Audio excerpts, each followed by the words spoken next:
Welcome to universal facts plus. दोस्तों, Nigeria एक पश्चिम अफ्रीका का देश है जो अटलांटिक महासागर में गिनी की खाड़ी पर स्थित है। दोस्तों, इस देश के लगभग 36 राज्य है और एक राजधानी है और इसकी राजधानी का नाम अबूजा है। दोस्तों, ऐसा माना जाता है कि नाइजीरिया की जो सभ्यता है उसकी शुरुआत 9000 ईसा पूर्व से ही हो गई थी और यहाँ के पुरातात्विक अभिलेखों में यह बात लिखी हुई है। दोस्तों, नाइजीरिया देश का क्षेत्रफल लगभग 3,56,600 वर्ग किलोमीटर में फैला है और ये आबादी के मामले में पूरा अफ्रीका का सबसे बड़ा देश है और क्षेत्रफल के आधार पर ये दुनिया का 33वां सबसे बड़ा देश है और इस देश की जनसंख्या लगभग 24 करोड़ के करीब है। दोस्तों, नाइजीरिया 250 से भी ज्यादा जातीय समूहों का घर है और इस देश में लगभग 520 से भी ज्यादा भाषाएं बोली जाती है, लेकिन यहाँ सबसे ज्यादा बोले जाने वाली भाषा अंग्रेजी है। दोस्तों, नाइजीरिया एक समय पर यूनाइटेड किंगडम का गुलाम था, लेकिन 1 अक्टूबर 1960 को ये देश यूनाइटेड किंगडम से आजाद हुआ था। दोस्तों, नाइजीरिया में कई अलग अलग धर्म के लोग रहते हैं, लेकिन यहाँ पर ज्यादातर मुस्लिम और क्रिश्चियन लोग ज्यादा रहते हैं और नाइजीरिया की ये बात भी आश्चर्यजनक है कि यहाँ पर मुस्लिमों की आबादी सऊदी अरब से भी ज्यादा है। दोस्तों, अगर नाइजीरिया की जीडीपी की बात करें तो इसकी जीडीपी लगभग 450 बिलियन अमेरिकी डॉलर है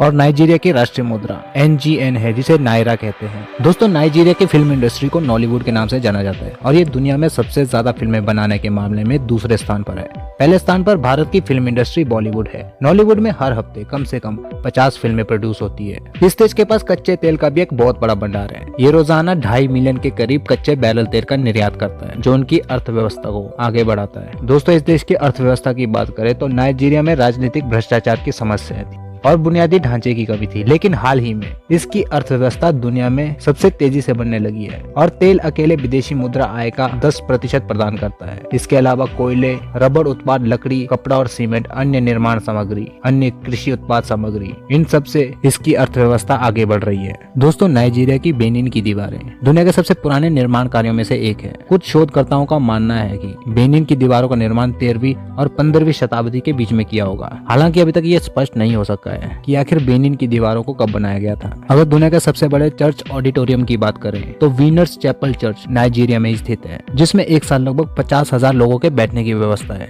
इसके अलावा यह दुनिया के कुल 65 देशों में इस चर्च की शाखाएं भी मौजूद है। दोस्तों, इस देश में करीब 4,715 प्रकार के पौधों की अलग अलग प्रजातियां पाई जाती है। अगर इस देश के सबसे ऊंचे स्थान की बात करें तो नाइजीरिया के सबसे बड़े पर्वत का नाम चैपल वादी है और इस देश की नाइजर नदी नाइजीरिया की सबसे लंबी नदी है, जिसकी लंबाई लगभग 2600 मील है। इस देश की अगर सबसे बड़ी झील की बात की जाए तो ओगोटा झील नाइजीरिया की सबसे बड़ी झील है। दोस्तों, इस देश में पक्षियों की एक प्रजाति पाई जाती है जिसका नाम है जोस प्लेटियो इंडिगो बर्ड और ये प्रजाति सिर्फ नाइजीरिया में ही पाई जाती है। इसके अलावा जानवरों की 2 सबसे दुर्बल प्रजातियां ड्रिल बंदर और लोलैंड गोरिल्ला नाइजीरिया के अलावा दुनिया में कहीं देखने को नहीं मिलते हैं। इसके अलावा ड्रिल मंकी नामक बंदरों की प्रजाति, इनका मूल निवास स्थान नाइजीरिया देश ही है। दोस्तों, नाइजीरिया के लोगों का औसत जीवन काल करीब 55 साल का है। इसकी वजह यहाँ की गरीबी और मलेरिया जैसी बीमारी है, जिसके कारण यहाँ पर लोग बहुत कम जीते हैं। दोस्तों, ये देश बहुत ही ज्यादा गरीब है, इसलिए यहाँ पर स्वास्थ्य की अच्छी सुविधाएं ना होने के कारण यहाँ पर लोगों की औसत आयु बहुत कम है। इस देश के अगर कंट्री कोड की बात करें तो +234 नाइजीरिया का कंट्री कोड है। दोस्तों, नाइजीरिया का राष्ट्रीय खेल फुटबॉल है। यहाँ पर लोग फुटबॉल को खेलना बहुत ज्यादा पसंद करते हैं। आपने दूसरे देशों में ड्राइवर्स को सड़क के बाईं ओर गाड़ी चलाते हुए देखा होगा, लेकिन नाइजीरिया में ड्राइवर सड़क के दाहिनी ओर गाड़ी चलाते हैं। दोस्तों, अगर नाइजीरिया के पड़ोसी देशों की बात करें तो बेनिन, कैमरून और नाइगर जैसे लगभग 6 देश इसके पड़ोसी देश हैं।